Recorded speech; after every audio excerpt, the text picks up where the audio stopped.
Today is the day the Democratic National Convention is getting underway in Chicago. Right now, delegations are hosting breakfasts ahead of meetings this morning and this afternoon. And Doug Luzader joins us now to talk about what we can expect to see in the Windy City this week. Good morning, Doug. Good morning. So tonight we'll hear from President Joe Biden, who, as we know, stepped aside and is no longer running for re-election. So what can we expect during this kind of changing of the guard, so to speak?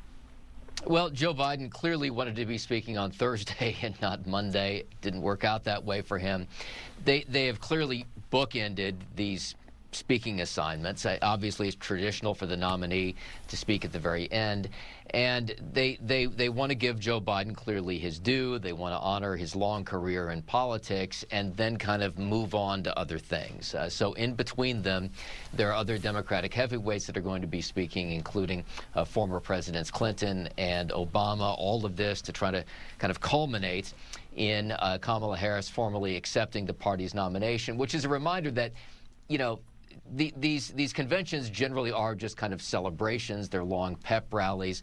There usually is one core function, and that's to actually nominate the person, nominate the nominee. But in this case, even that's been done ahead of time. So this really just becomes a long celebration, and Democrats are hoping to get a kind of traditional campaign, a traditional convention boost when this week is done.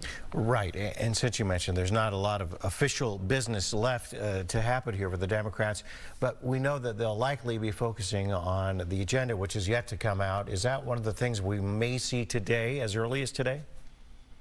Well, as far as the platform is concerned, sure, that, the specifics from the campaign have been pretty light up to this point, and maybe by design. The campaign has been very happy to kind of sit back and kind of enjoy the enthusiasm, and clearly Democrats have been circling the wagons to a surprising extent around Kamala Harris. I mean, it really is amazing how quickly that happened after Joe Biden dropped out of the race. But there is more and more pressure on the campaign to delve into more policy specifics of what she intends to do if she does win in November.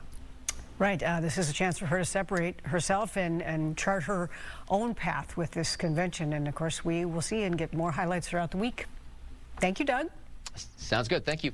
You bet. Doug Luzader from Washington. And we'll, of course, be following the Democratic Convention closely all morning and heading back to Chicago at 8:45 with more from what's going on from the DNC.